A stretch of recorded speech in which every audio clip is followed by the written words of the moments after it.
So sporting excellence, the other end of the continuum, opposite end to mass participation, and here you'll see and learn that we're looking at our elite athletes and those athletes that are likely to get us gold medals in international competitions. Specifically, you need to know and understand about UK Sport, a key organisation in this side, and also the Sports Institute, so the National Institute, so the English Institute of Sport, which provides lots of support for our athletes. So here we're looking at now the red questions, which ideally you would need to be able to understand. And when we're going through this information, remember and have in the back of your mind what sort of funding is in place to support these elite athletes.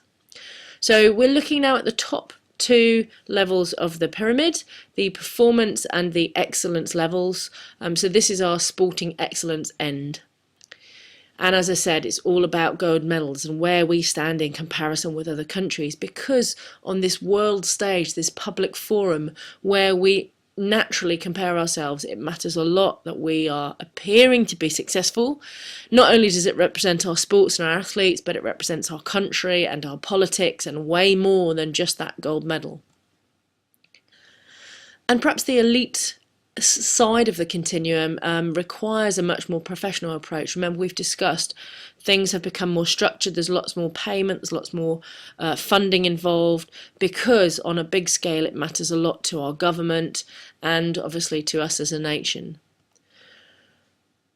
What does it fundamentally mean? It means gold medals, it means elite performers, the few people at the top of the spectrum. And actually, it's a much more exclusive place to be at the top of this pyramid, because in order to achieve this position, to be elite, to be a winner, you need to have high ability, hugely committed, take training incredibly seriously, cope with lots of demanding training sessions and pressure, and in that way you'll make it to be one of these competitive, successful athletes.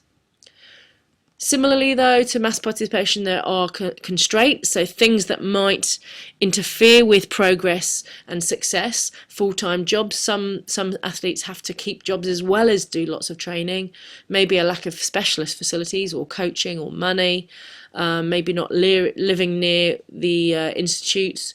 And obviously you need to know this in the context of the 5 target groups that we're also learning about. So these are the constraints of sporting excellence. Fundamentally then, these are key organisations you need to know. The BOA, UK Sport, English Institute of Sport, we'll look at those individually. But let's start with what goes on in school, because actually we do start looking for and supporting our better ability students in school. Sport can have a high profile, and ideally all schools are linked to local clubs, so there's a route out and onward and upward for young people who are showing talent.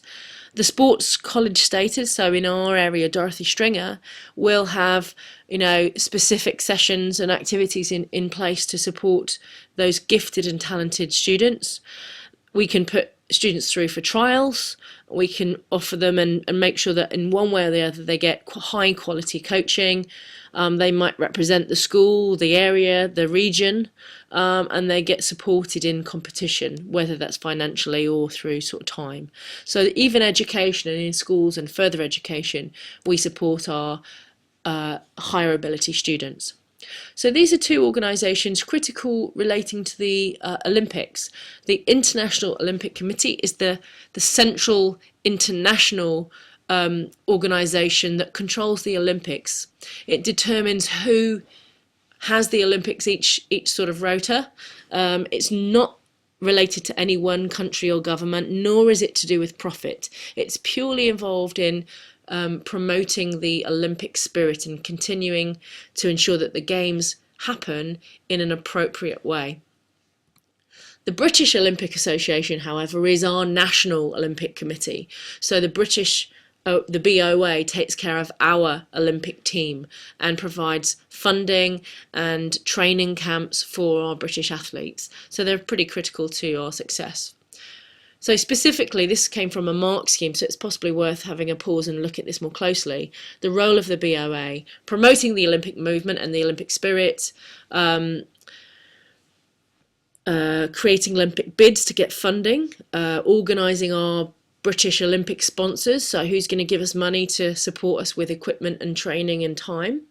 Do some fundraising, give the British athletes performance lifestyle advice, select the British team, and organise and hope, obviously we hosted 2012, the BOA were very central in making sure that that ran smoothly. So then below the BOA is the UK Sport Organisation. Now this is very much about supporting our British athletes and making them as good as they can be. It's responsible for developing elite sport in our country. And money comes from the Department of Culture, Media and Sport. Here's a mark scheme again which relates to UK sport. So again, pause the video and have a look at this. But obviously it's about developing elite sport, providing, and I'd prefer the mark scheme to have high quality or specialist coaching facilities, sports science support. It runs the centres of excellence, so the English Institute of Sport is sort of a subsection of UK sport. It gets funding and gives out funding to our elite athletes. It gets funding from the DCMS. And also through the World Class Programme, it determines who gets how much money. Similarly, ACE Programme and Performance Lifestyle Advice. So it has a broad sort of remit. Other things are monitoring the doping and drug situation, ensuring that we are, clean athletes, having events and organising events and trying to attract major events being held in our country. Linking with other organisations like Sport England, and the national governing bodies, and trying to be as efficient and organised as possible. Similarly, bits of research as well. We obviously want to find ways of making our athletes improve, and so UK Sport will fund and encourage research.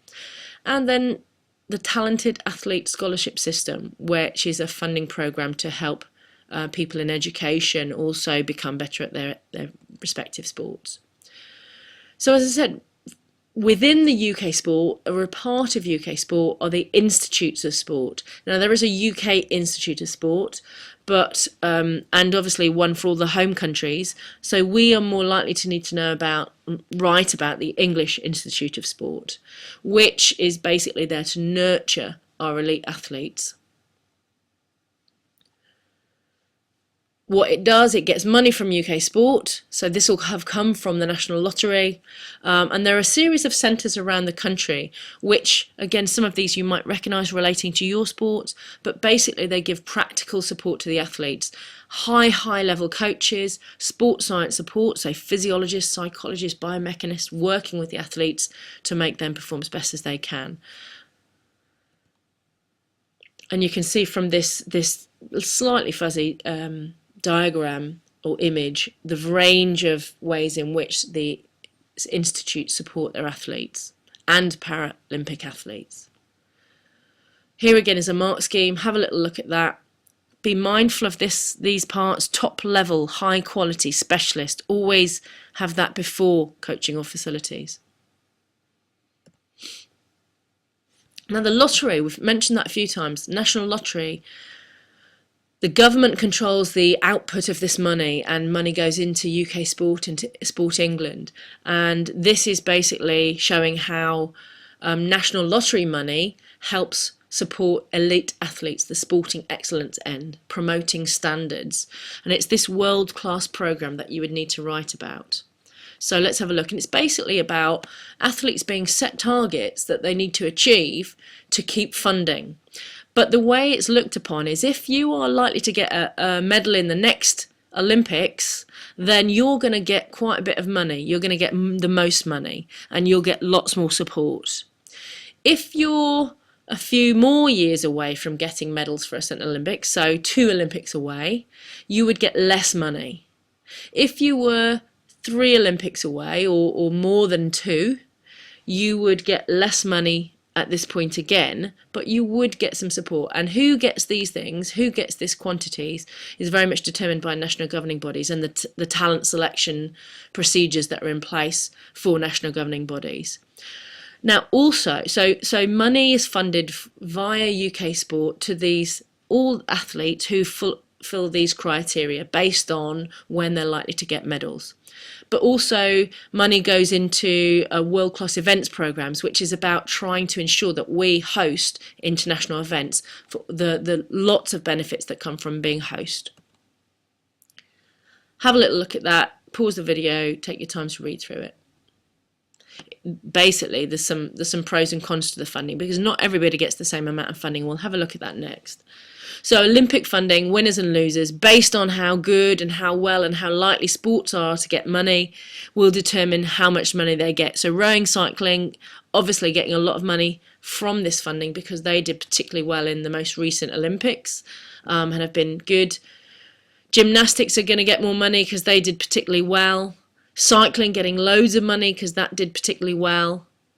Football, however, doesn't get set targets by UK sport because it has its own income. It generates a lot of money for itself, so it's not relevant to football. We mentioned a little bit earlier how we can support young people in education, so young athletes and performers in education. And this Talented Athlete Scholarship Scheme is a government-funded way via UK sport of giving athletes financial support so that they can continue both their sport and their education. And these athletes have to be nominated either by their university, higher education establishment, or by their national governing body. And they get money basically to allow them to do 50% of their normal education and then do their training alongside that. It's particularly powerful and important for potential medalists. You can also apply for and be awarded athlete personal awards. So again, via UK Sport, this is money given to athletes via their national governing body. So the money goes into UK Sport, gets given to the national governing bodies, and then gets given to the athletes. And this is money to help them with their lifestyles and all the expenses that come from having to travel to, various specialist training facilities or the equipment you might need. And remember, again, we've talked about the national governing bodies having their whole sport plan where they set targets for having to achieve a certain number of elite successes, and their funding will be increased or cut or remain the same depending on how they achieve those. So have a look at this MARC scheme about national governing bodies. Take a time to pause the video. Coaches are really significant in raising standards. So an exam question asks, how does this organisation improve standards? And basically, the UK Sports Coach is an organisation to improve coaching, give better resources, training opportunities to raise the standard of our coaching and therefore hopefully raise the standard of our performers. Talent identification is obviously quite critical if we want to have great performers, and these are some strategies that have been in place. So power to podium, so they would be basically do some tests to see how strong you are, how powerful you were, and what potential you might have in a given sport. This is further power to podium. Battle for Brazil, so again another look at people's innate abilities to perform certain, in this case fighting. And all in terms of trying to identify talent early, put things in place, give them opportunities, get them motivated so they then absolutely want to make it. So talent identification is key. And we've got some events that actually run and help us identify who's doing well. The UK Games, which actually simulates the Olympics, is for young people, and obviously talent can be viewed there. The Junior Athlete Education Programme, the Centres of Excellence, which some of you may have been involved in around the country, going to have specialist coaching, and obviously the TAS is financial support. Long-term athlete development, on a similar line really. If you can identify talent early, teach people fundamentals, then teach them how to train to get better, teach them how to compete, teach them how to win, and then also, through their whole athletic career or their sporting career, support them when they're at the end of their career as well. And this is really, really critical, rather than just teaching them to win and then leaving them be. So long-term athlete development is really important in nurturing people. And then finally, Mission 2012. So this came from the government and was basically a way of trying to monitor how organisations and sports organisations were doing and looking at issues that cropped up and trying to solve them.